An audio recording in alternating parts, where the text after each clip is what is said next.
Today we discuss a question from complex analysis that appeared in a national eligibility test.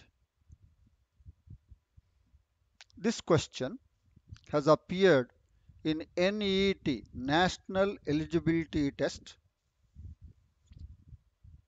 held on 26th November 2020 under the section C with bearing the number serial number 79. Under the section C, each question will carry 4.75 marks and the questions may have more than one answer and you have to find all the answers from that, and it has negative marking is also there.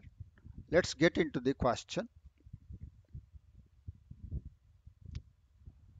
The question is, for z not equal to minus I, let f of z is equal to e power 1 by z plus I minus 1. Which of the following are true? Note down. Which of the following are true?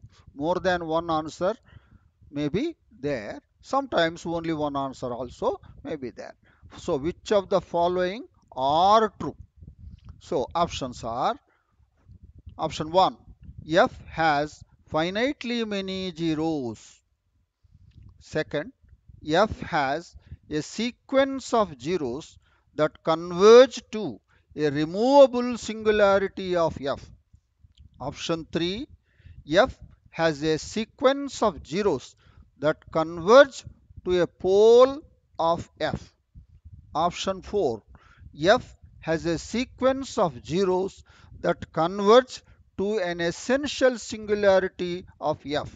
So the question is about the zeros and the nature of the singularities, maybe a removable singularity or a pole or an essential singularity.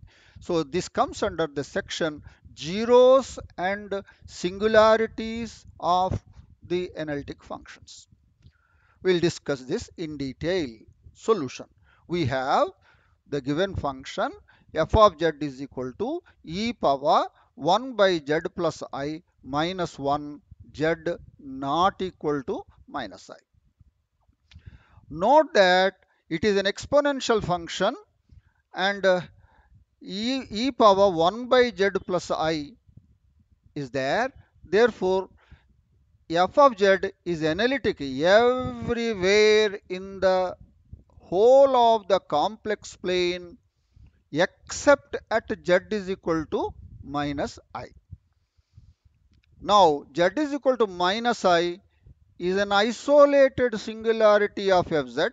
Why? Because f of z has only one singularity. When you have only one singularity or finite number of singularities, then the singularities are isolated.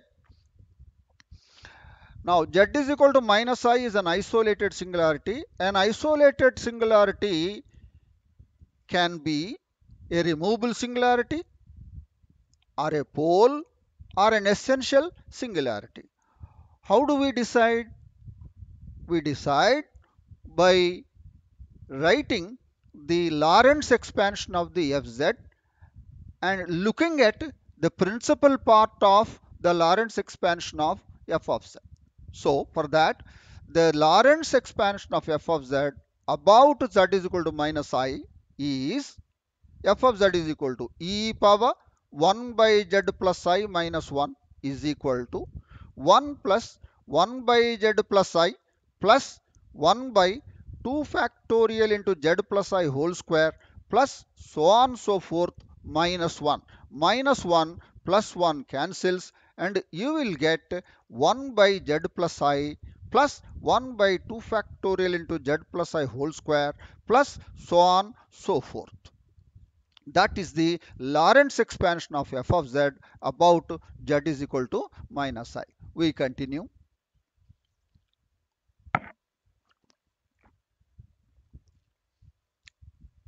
This is the brought forward from the last slide.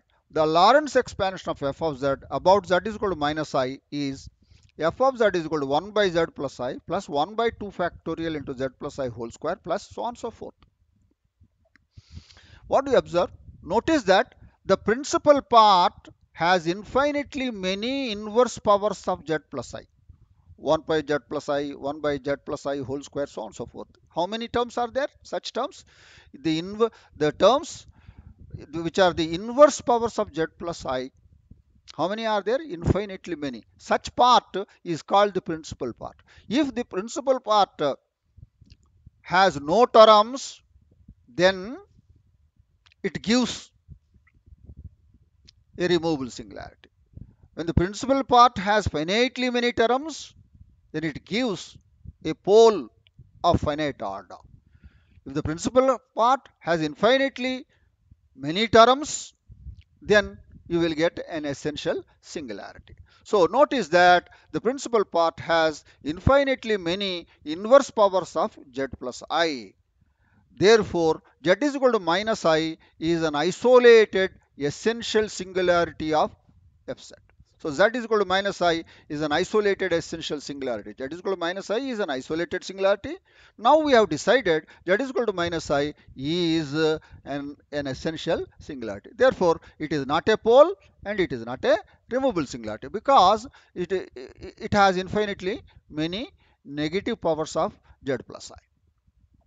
So hence it is neither a removable singularity nor a pole. So z is equal to minus I has the property that it is an essential singularity.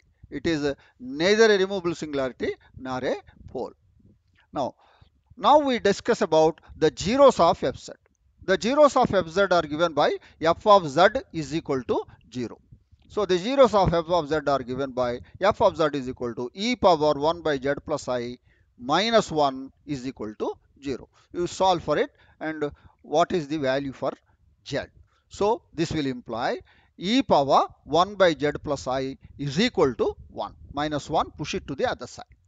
So 1 can be written as e power 0. But we write its general expression. So e power 0 general expression will be e power 0 plus 2n pi I. That is equal to e power 0 plus 2n pi I, where n is a integer. So this is e power 1 by z plus I is equal to e power 0 plus 2n pi I. Therefore, z plus I will be 2n pi I. So this implies 1 by z plus I is equal to 2n pi I. This will imply z plus I, invert it, 1 by 2n pi I. Push this I to the other side, z is equal to 1 by 2n pi I minus I. And these are the zeros, call them as Zn. Zn is equal to 1 by 2n pi I minus I. How many are there? How many zeros are there? There are infinitely many zeros. So this shows that f of z has infinite number of zeros. Now we will look back to the option 1. The option 1 is f has finitely many zeros is false because it has infinite number of zeros. So therefore, hence the option 1 is not true. We discuss further in the next slide.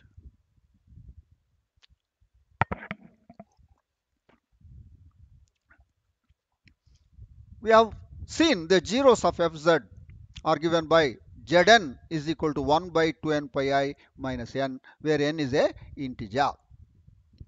And let us consider the limit of n tends to infinity of Zn.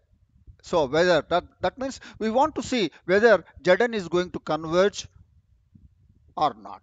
Limit n tends to infinity of Zn is equal to limit n tends to infinity of 1 by 2n pi I minus n minus I. Limit n tends to infinity of 1 by 2n pi I is 0. So the answer is minus I.